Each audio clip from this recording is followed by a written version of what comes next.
Hey, what is up YouTube? Right, this is another off-seasons update video for you guys, and it's actually the end of the off-season for me after about 2.5 years away from the stage. So I've decided to compete. In Season C in Australia 2024.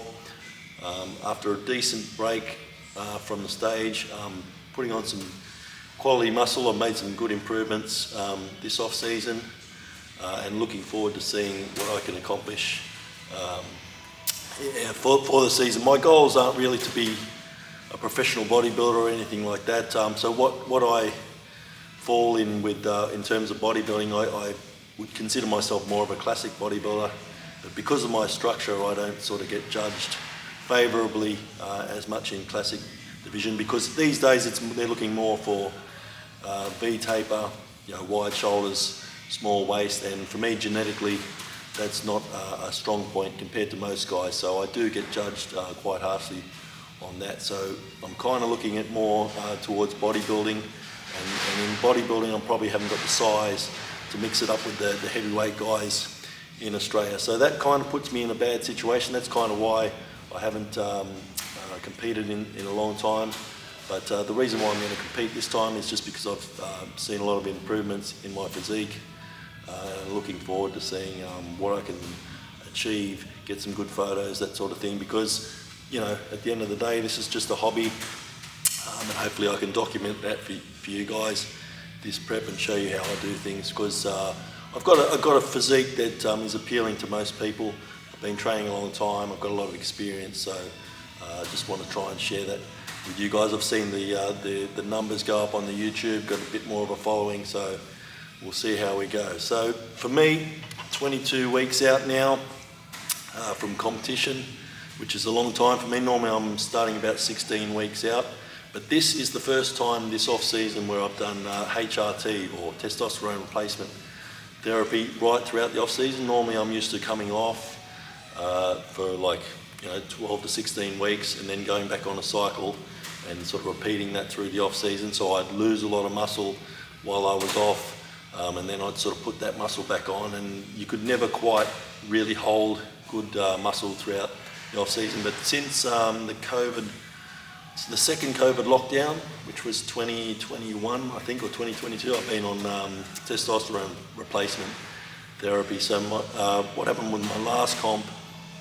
COVID sort of stuffed me up a little bit because of the lockdowns and everything. I didn't have a gym for 4 months. And then I think we came out of lockdown 6 weeks before I had to start preparing for competition, so I was under-muscled and sort of had to make up a lot of ground for the competition. So in that 2.5 year period, I have done 3 cycles. They were only small cycles, about 6 weeks, but the majority of the time I've been on either 125 or 250 milligrams of test throughout the off-season. Cycle for me is probably like 500 megs of test, maybe 200 deca in the off season. I don't really use orals anymore. I used to a lot just to sort of start the cycle off. That was kind of like the old school method, was you sort of run Dynabol or Anadrol the first 4 weeks just to kickstart the cycle while the testosterone builds. But I don't really feel the need to do that anymore. The oral's a little bit too toxic. I'm getting older now, I'm 37 next month, so I'm more health concerned these days, and that's why I kind of keep the doses to a minimum.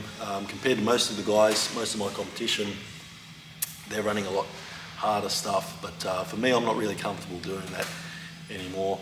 But when it does come to contest time, obviously I'm going to be sort of pushing things, and 22 weeks is a long time for me. So what I'm thinking, I might, because I need to put the muscle back on. I think I'm 93 kilos right now, and for me my cutoff weight is 93 kilos, and last time I competed I was 91 kilos. So ideally the first say 10 weeks of the prep I'll be trying to gain muscle, trying to up the calories a little bit, because going by my physique right now, because I've been doing this a long time, I'm always in good condition, so it's not too much of a stress for me to diet. I think I can do that quite easily in 12 weeks. So I think what I'm going to do is this 10-week period, try and put on as much muscle as I can with the enhancements, upping the food, and obviously staying still pretty lean, but you know, the main goal is to put on that size, get up to that 96, 97, maybe 98 kilo mark,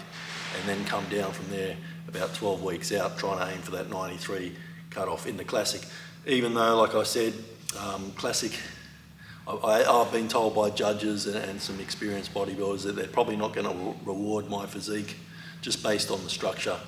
So that is a bit disheartening, and that, like I said, that's why I haven't competed for a fair while. But I'm still going to see how I go. You never know what's going to happen. It depends on who's standing next to you. But my expectations aren't to get a pro card and all that sort of thing. So in terms of cycles for the competition, what I'm going to do is a little bit different to what I'm used to. Normally what I'd do would be 750 test, 400 Bolanon and 400 Trenonentate. That would be, say, 12 weeks out from a competition. As I said before, I used to change the Dynabol first 4 weeks to the Trenonentate 12 weeks out. So the first 4 weeks would be Dynabols instead of the Trenonentate, and that's kind of like an old school sort of approach. But the new way they seem to be doing it now, and the guys that I talk to that are sort of a bit more on the ball with this sort of stuff and have a bit more research, they're running Masteron a little bit higher than test. So what I'm thinking, at the start I might do 450 test and probably 600 Masteron, and that for me is plenty, and I should be able to get some great results from that. So I've never done this before. We'll see how it goes, but with my experience with this sort of stuff, anything and everything pretty much works as long as the side effects are minimal. I've never really had any negative side effects. A little bit of gyno or something like that from every time I touch Deca, my left nipple flares up a little bit, so you get a little bit of gyno, but nothing that's ever been really visible. Tren acetate does flare up, so I think it's more of a prolactin issue than an estrogen issue, but there's all sorts of things going on when you're running this sort of stuff. So you never really know until you get blood work or you've got someone very experienced to show you. You never really know what's going on. The other thing is I was going to get a coach for this competition, but no one wants to do face-to-face coaching anymore. Everyone's online, everyone's too busy these days. I've approached old school guys, and even they're too busy. They don't really want much to do with it, just because the sport has changed so much from their day. You know, the guys that competed in the 80s and 90s, it's changed a lot since then, and it continues to move so quickly. It's more of a business now, and a lot of it's online. So what I've decided to do, because I don't really want to do online, I mean, it's expensive. It's like $150 a week, and I don't really see the value, and I've got enough experience to do it myself. I've got some good close friends that have got good eyes. The only thing with me is probably I diet too hard too soon, so if I can rely on my mates to sort of reassure me that I'm still in good condition, and just give me some feedback towards the end of the diet. But other than that, I can pretty much take care of everything myself. But yeah, so that's something that's changed a lot in the industry since I started. I started competing in 2012, and it was always face-to-face. And I do understand, like it is, I coach guys myself, and it does take a lot of time to prep someone. And you know, if you can make it online, like it's so much easier, and you got that passive income, and you know, obviously you understand. And guys are like traveling the world now, just doing it off their laptop. So you know, that seems to be the way to go for coaches these days. So that's pretty much it. 22 weeks out. I'm already in good condition. I'll try and get some photos up. I took some good photos yesterday. I was on my phone. I'm doing this on my camera now, so I'll try and work out the technology and get those photos up, or I might just do some posing today. The only problem is I'm training legs, so you never really look as good, you know, training legs as when you do sort of train upper body and get your photos and all that sort of thing. So might not be that impressive, but you know, we'll see how we go.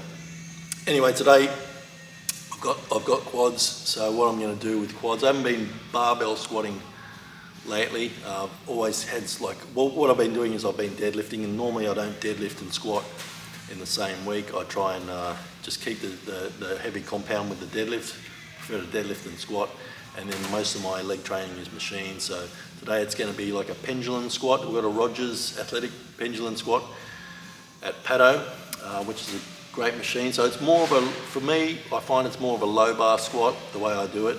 I get a lot more glutes, in that. So then I'm going to do also the squat press with the feet low, try and target quads a little bit more that way.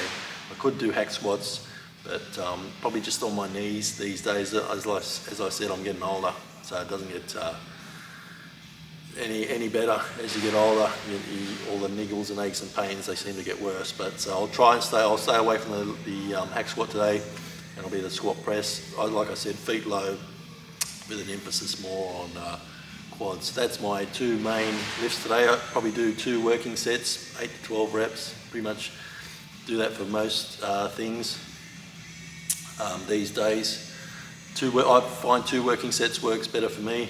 If you're going to do 1 working set, sort of like Dorian Yates style, to get that amount of intensity into one set, I don't know. I feel more comfortable these days going about 80 to 90% for 2 sets, and to sort of break down the muscle that way. So they're my 2 main lifts. So the squat press and the Rogers squat. You'll see it in this video later. The other exercise is probably leg extension, and also if my knees feel good, a Bulgarian split squat, also some abductor work and some hamstring work, but I'll show you guys at the end of the video. Alright, so on to the quad workout, and I always start my quad workout with this machine, the abductor machine, trying to work the inner thigh of the quads. Try and bring them up, because on my left side I've got a bit of a tight groin or a tight abductor, so that gives me problems with my left glute and my left knee. And you'll see later on in this video that I had to cut the workout short because of my knee. Something just gave way on the squat, and the experience that I've gained now, I know that if I feel something that doesn't feel good and I can't get the range of motion through the knee, I'll cut the workout short, which is what I had to do with this workout. But this exercise, I like to do 2 sets. I'm focusing mostly on the squeeze. I'll try and really hold the contraction to help develop that mind-muscle connection to that muscle. It's a little bit of a weak area for me.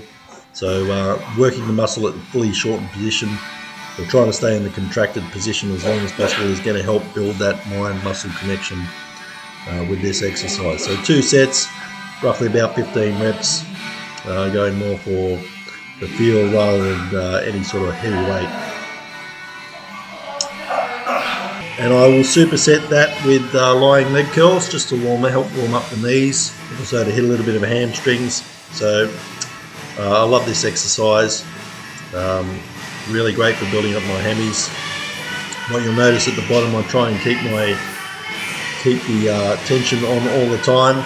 I kind of have kind of loose knees at the end. I don't really want to have too much tension around the knee joint, but I try and get the full range of motion and try and get the muscle working through the fullest range of motion possible. Trying to keep my hips into the bench, keep my abs tight, so there's not much movement through my hips, and I can get the muscle fully short. A great exercise. I normally do about 2 working sets with this as well, aiming for about 8 to 12 reps with this one.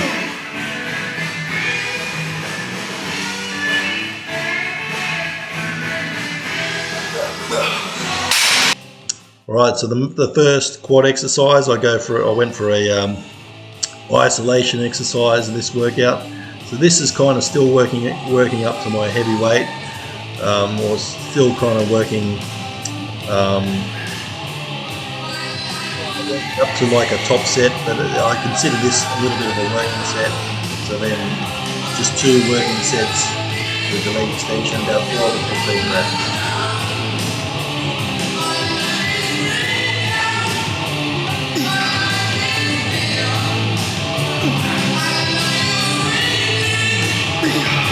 So this is the working set. So as you can see, that last set I was working pretty hard, but this is the set where I really try and take it to failure. If I get the right rep range, I'll just keep it to that. I won't do a drop set, but I can do a drop set on this as well. It also depends on how my knees feel on the day.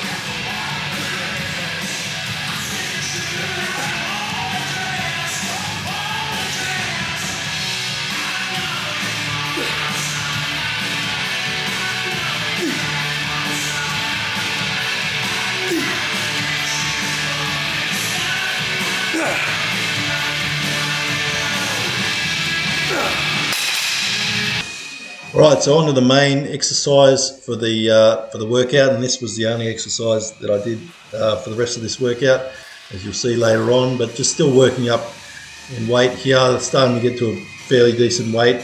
Normally I stop around 6 plates. I tried for 7 this workout, but couldn't get a good working set in. So still warming up with this. So I do about 8 reps for my warm-ups.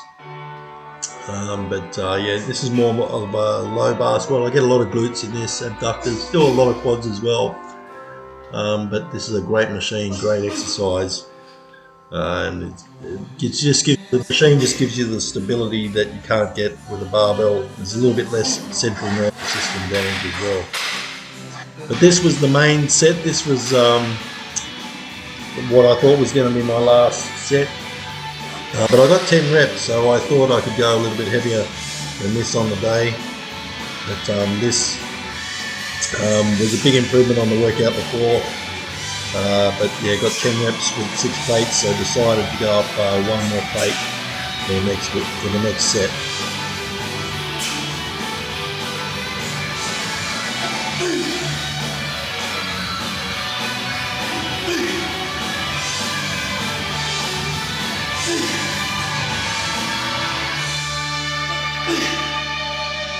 So as you can see, it was a pretty good set. Pretty happy with that.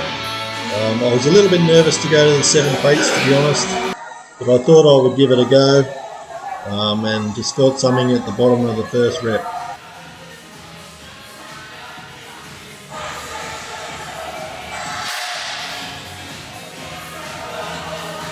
So just felt something in my left knee at the bottom of this rep. Decided to call it quits after this for this exercise. I did try the leg press for a little bit with some light weight, and just still felt some pressure on or some problems with my knee. So I decided to call the workout a day. But then got some posing footage, or a physique update, I guess. So here, sitting about 93 kilos, and still obviously pretty lean. I'm pretty happy with the position that I'm in. Being this lean, 22 weeks out, it's put me in a great position to be able to sort of bulk up and sort of really, for that first 10 weeks, like I was saying, try and put on as much muscle as I can. So the areas that I'm mostly always concerned with are shoulders, more muscle through the back. I can bring up the arms as well a little bit. I mean, I can bring up everything, I guess. My legs are a little bit down because I've been having troubles with the knee, so hopefully I can get that sorted out. But overall, I've got a pretty balanced physique. I've had a great off-season, so just looking to sort of see what I can do this competition coming up.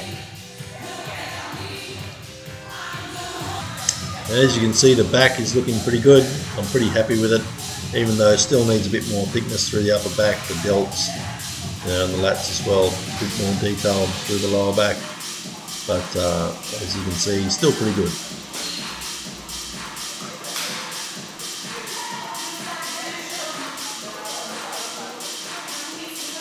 So I did make a mistake with the cycle that I was saying I was going to do before. It's actually 375. It'll be 375 test rather than 450. So it's a mile and a half a week.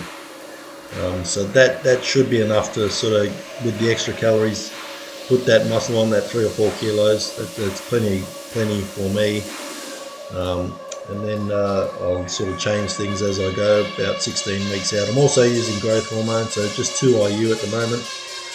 Probably, I haven't decided yet, maybe 16 to 12 weeks out might go to 4 IU, but we'll see how we go. So that's pretty much it. 22 weeks out, looking forward to the prep and see what I can do this time. But until then, I'll catch you guys again soon.